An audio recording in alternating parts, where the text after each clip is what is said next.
Selamat pagi rekan-rekan mahasiswa dan dosen pengampu yang saya hormati. Terima kasih atas kesempatan berharga yang telah diberikan kepada kelompok kami pada hari ini. Perkenankanlah kami dari program studi Teknik Informatika Fakultas Ilmu Komputer Universitas Dianuswantoro untuk mempresentasikan hasil riset kami.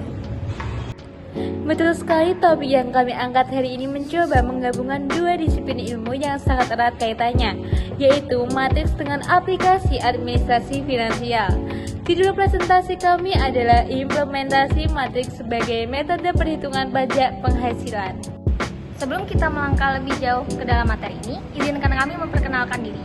Saya Nisina Kosrobuzain. Saya Fadila Ramadhani. Dan saya Caroline. Baik, tanpa berlama-lama lagi, mari kita lanjut ke slide selanjutnya, yaitu pembahasan tentang latar belakang permasalahan. Silahkan kepada Fadila Ali Ramadhani.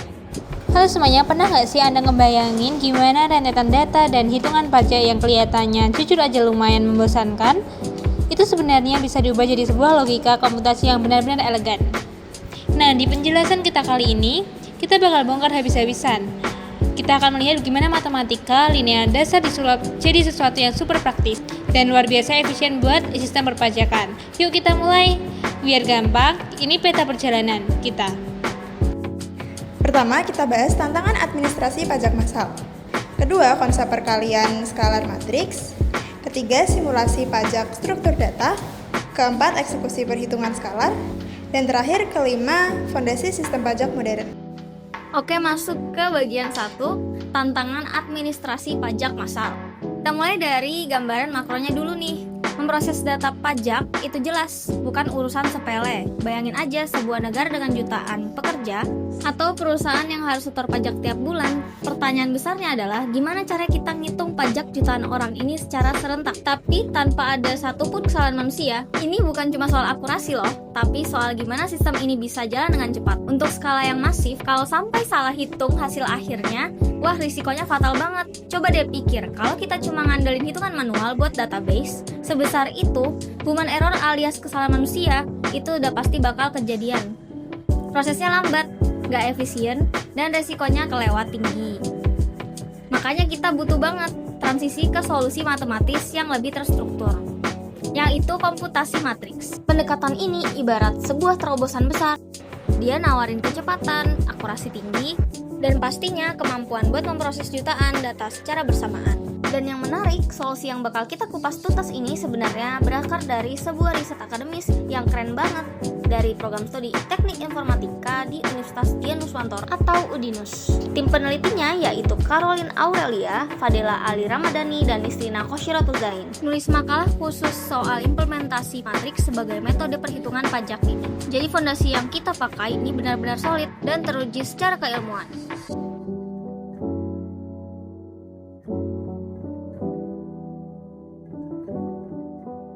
Di sini keajaibannya terjadi. Kita punya konsep matematika murni yang dengan super elegan bisa mecahin masalah.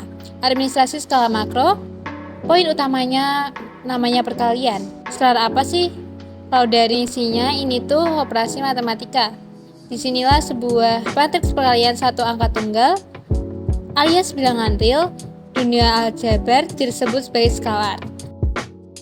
Tapi tenang aja, kita bakal lihat gimana konsep keterjemahan dunia nyata. Yang bikin benar-benar nyambung adalah gimana aljabar linear kaitan langsung sama ilmu komputer.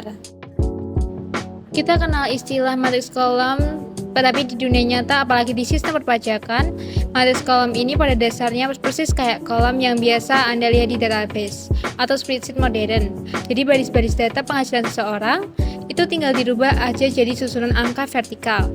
Langsung siap dibuat komputasi. Lanjut ke bagian 3, simulasi pajak struktur data. Sekarang yuk kita zoom in ke level mikro dan coba simulasiin hitungannya.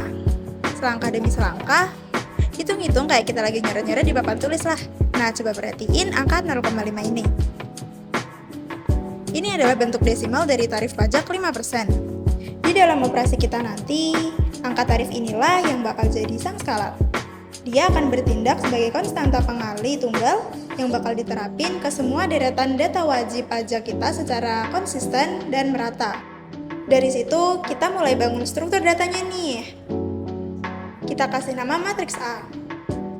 Matriks ini kita susun dalam satu kolom vertikal aja. Isinya data penghasilan wajib pajak dalam satuan jutaan rupiah. Baris pertama mewakili wajib pajak dengan penghasilan 50 juta. Baris kedua untuk yang berpenghasilan 70 juta. Dan baris ketiga 90 juta. Jadi fungsi matriks ini simpel banget.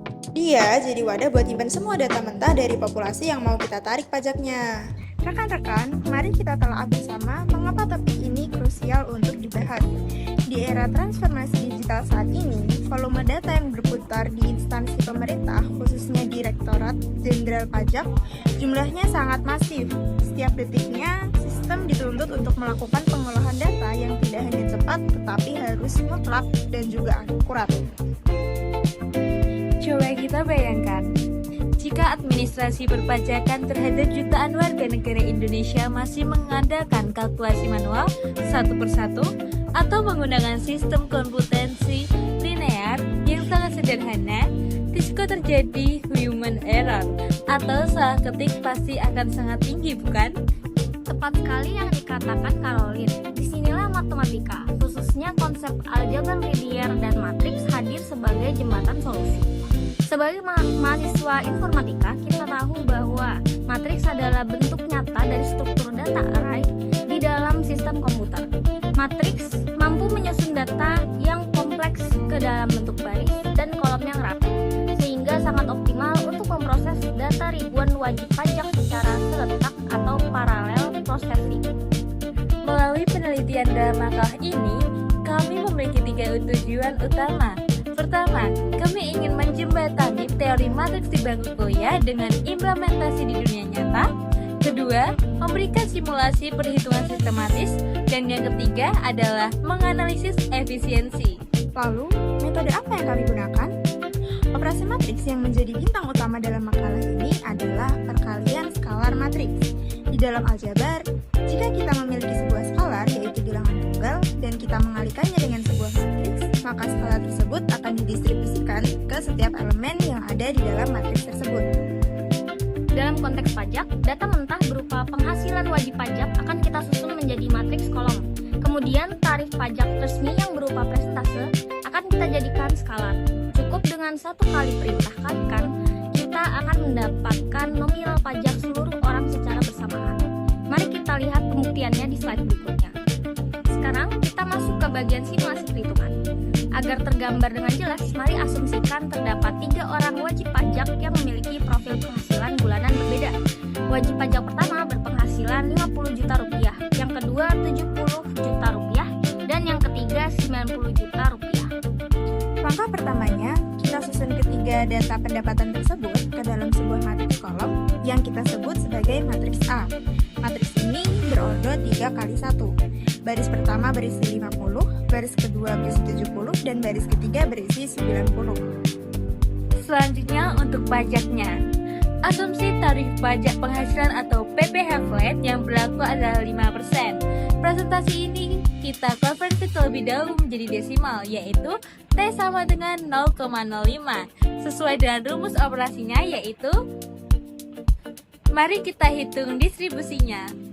Baris pertama, skalar 0,05 dikali 50 juta menghasilkan angka 2,5. Baris kedua, skalar 0,05 dikali 70 juta menghasilkan angka 3,5. Dan baris ketiga, skalar 0,05 dikali 90 juta menghasilkan angka 4,5. Dari eksekusi satu rumus ini, kita langsung mendapatkan matriks baru yang berisi semua kewajiban pajak mereka.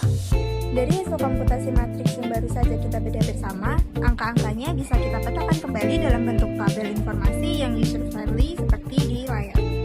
Bisa kita lihat bersama, wajib pajak 1 harus membayar PPh sebesar Rp2.500.000, wajib pajak kedua sebesar Rp3.500.000, dan wajib pajak ketiga sebesar Rp4.500.000.